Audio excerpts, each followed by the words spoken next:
Hello mga mi! Welcome to my mini vlog!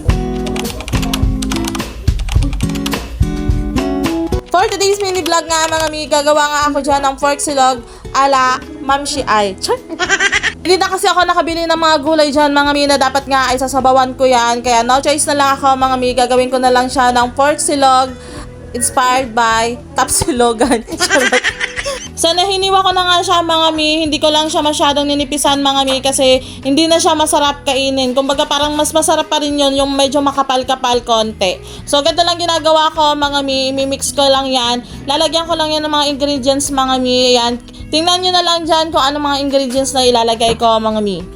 Una ko talaga nilalagay dyan mga mi, paminta, tapos susunod ko naman dyan yung magic sarap, tapos yung harina, and naglalagay din ako ng konting baking powder mga mi para medyo umalsa-alsa siya. Tapos lalagyan ko siya ng crispy fry, tapos isang egg mga mi. Then yan, lalagyan ko din siya ng konting tubig mga mi, tapos imimix-mix ko na siya para kumapit yung mga ingredients na nilagay ko. Tapos ire-rest ko lang siya ng 10 to 20 minutes lang mga mi.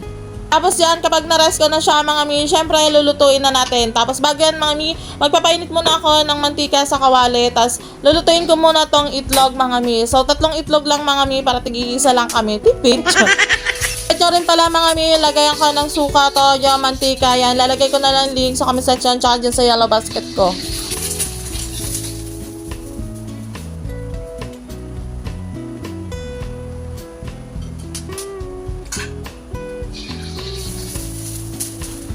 Tapos yung ginamit ko dito mantikang pamprito mga mi ay pinaglutuan ko lang siya ng Shanghai mga mi. Pero hindi malinis pa siya mga mi ha.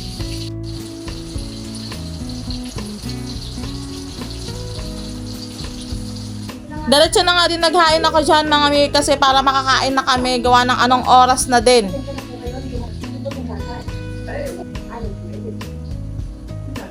And tada! Luto na ang aking pork silog! Yan, ang sarap niyang kainin mga mi habang mainit pa.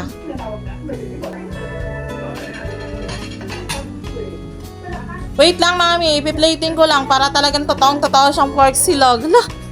Kayo mga mi, ilan order nyo? Char.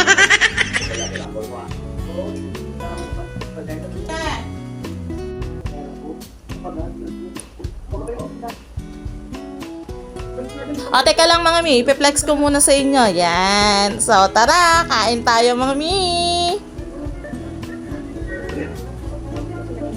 Ayan, tapos tinawag ko na nga sila kasi para makakain na mga mi. Medyo masakit nga yung ulo dyan ni Josawa mga mi, kaya hinahayaan ko lang siya. Hindi ko muna siya ngayon bubungangaan for today's video para makapagpahinga yung utak na. Charot lang.